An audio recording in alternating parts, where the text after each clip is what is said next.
నేను అంటలేను. ఎవరన్నారు? స్వయంగా ఆర్థిక మంత్రి ఛాంబర్కు పోయి 200 మంది కాంట్రాక్టర్లు వాళ్ళు లొల్లిపెట్టి మమ్మల్ని 20-30% కమిషన్ అడుగుతుండ్రు, ఇది ఏమన్యాయం అని చెప్పి సెక్రటేరియట్లో చెప్పిన మాట నేను చెప్తా ఉన్నా. ఈ విధంగా మాజీ సర్పంచులు పాపం వాళ్ళు పనిచేసిన మా బిల్లులు ఇవ్వమనంటే వాళ్ళ గోస ఉచ్చుకుంటా ఉన్నారు. వాళ్ళేం పాపం చేసిండ్రు? ఈ విధంగా ఘోరం. ఇంకా ఈ అందానికి ఏం మాట్లాడతారు? కేసీఆర్ నువ్వు రా అసెంబ్లీకి, ఏ నీ కాయగూరు కూడా ముచ్చట్లు తింటానికా? పిల్లలు అడిగితేనే మీరు జవాబు చెప్తలేరు. ఉన్నది నిలబెడితే ఆ ఆర్థిక మంత్రి అసెంబ్లీలో లేచి 20% కమిషన్ తీసుకుంటాను కేటీఆర్ మాట్లాడితే ఆయన లేచి భుజాలు తడుముకుంటాడు. నీకెందుకయ్యా బాధ? నువ్వు తీసుకుంటేనే నీకు బాధ ఉండాలి కదా. లేచి పేదలు ఉల్లి పెడతా ఉన్నాడు ఆయన అసెంబ్లీలో. ఈ విధంగా చాలా గందరగోళంగా అవివేకంతో అజ్ఞానంతో చాలా ఘోరం చేసి అడ్డమైన మాటలని చెప్పింది. దాంతో మనం కూడా గోల్మాలైపోయినాం. తీర్థం పోదాం తిమ్మక్క అంటే వాడు గుల్లే, మనం సల్లే. ఆ గతికి తెచ్చింది ఇలా ప్రజల గతి. మరి మనం కూడా ప్రజలు కూడా ఆలోచన చేయాలి. ఆవేశం కాదు. గాడిదలకు గడ్డేసి బలరకు పాల్పడితే వస్తాయా? మరి ఇప్పుడు ఏం చేయాలో ఆలోచించాలి. ఓ తమ్ముడు అన్నాడు హైదరాబాద్లో, ఆయన ఇల్లు కూడా కొడితే, కేసీఆర్ అన్నా యాడున్నావు, నువ్వు రావాలి. కత్తి వాంచేతలు పడితే యుద్ధం నన్ను చేయమని పడుతుంది. అంతేనా? ఇది కూడా విచారించాలి ప్రజలు. మీకు అర్థం కావాలని నేను చెప్తా ఉన్నా. అందుకే ఓడగొట్టుకున్న కారణే వెతుక్కోవాలి. మీ వెంట బీఆర్ఎస్ ఉంటుంది, మీ వెంట కేసీఆర్ ఉంటాడు. 100% మళ్ళా తెలంగాణ విజయం సాధించాలి.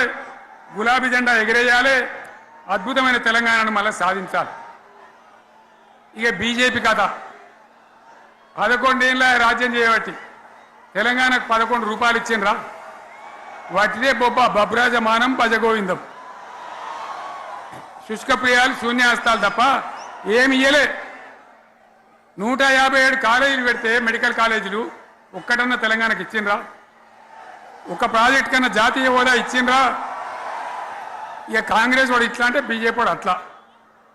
ఏది లేదు. ఇక ఉల్టా మనయే. ఖమ్మంలో 7 మండలాలు గుంజుకున్నారు. సీలేరు ప్రాజెక్టు గుంజుకున్నారు. నరేంద్ర మోడీ మాట్లాడతాడు. ఏం మాట్లాడతాడు? తెలంగాణ వచ్చిందిరా అని తెలంగాణలో సంతోషపడితే తల్లిని చంపి బిడ్డను బతికిచ్చిండు అంటాడు. ఎన్నోసార్లు అంటాడు, ఒక్కసారి కాదు. ఈ విధంగా అది కూడా మనం వెనకొచ్చేది కాదు. ఈ సందర్భంలో ఒక మాట బీజేపీ అంటే నాకు జ్ఞాపకం వచ్చింది. ఇవాళ కేంద్ర ప్రభుత్వం కగార్ అనే ఆపరేషన్ పేరు మీద ఛత్తీస్గఢ్లో యువకులను గిరిజనులను ఊచకోత పోతా ఉన్నారు. ధర్మం కాదు. వీళ్ళు ఏమవుతున్నది? నక్సలైట్లు ప్రతిపాదన పెడుతున్నారు. మేం ప్రభుత్వం దగ్గరకు వచ్చి చర్చలు చేయడానికి సిద్ధంగా ఉన్నాము అంటున్నారు. నేను కోరుతా ఉన్న 10 సంవత్సరాలు మీరు అధికారంలో ఉండి కేసీఆర్ గారు దోచుకోలేదా తెలంగాణ మొత్తం సొమ్ముని? ఇవాళ మీరు దోచుకోబట్టే కదా ఈ పరిస్థితి వచ్చింది. అది విడిచిపెట్టి కాంగ్రెస్ మీద నిందలేయడం, ఆయన చేసిన తప్పులు చెప్పడు, 7 లక్షల కోట్లు ఎలా తిన్నాడో అని ఖర్చు అయిందో చెప్పడు, ఎలా అప్పయింది చెప్పండి. నేను కూడా నా పార్టీ నేను అడుగుతున్నాను, సీరియస్గా తీసుకోవాలి సార్. మనం విడిచిపెట్టకూడదు. దీన్ని ఎంత దూరం వరకు తీసుకెళ్ళాలి? 7 లక్షల కోట్ల అప్పు ఎలాగైంది చెప్పమనండి.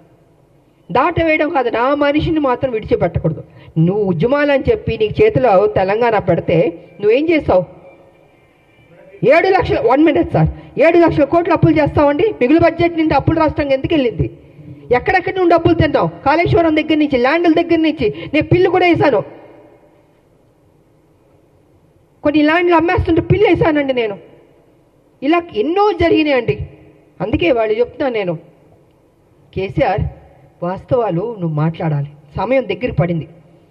నువ్వు చేసిన తప్పులు చెప్పాల్సిందని మేము విడిచిపెట్టాం. డెఫినెట్గా విడిచిపెట్టామండి. మా రాష్ట్రం మేము కష్టపడి తెచ్చుకున్న రాష్ట్రం. నా ప్రజలు బాగుండాలని కోరుకునే వాళ్ళం మేము. ఉద్యమకారులకు మాకు నిత్యం మా ప్రజలు బాగుండాలి, మేలు జరగాలని ఆలోచిస్తూనే ఉంటాం మేము. ఇంతకు మించి మాకు అయ్యా ఉంటుందండి. కాబట్టి నా పార్టీని రిక్వెస్ట్ చేసేది ఏంటంటే విడిచిపెట్టకూడదు సార్. మనం ఎట్టి పరిస్థితుల్లో కేసీఆర్ చేసిన అప్పును మొత్తం ఒక్కొక్కటిగా బయట పెట్టాలి. ఏదో నామకే వాస్తే మనం మాట్లాడడం లేదా వదిలేయడం కాదు.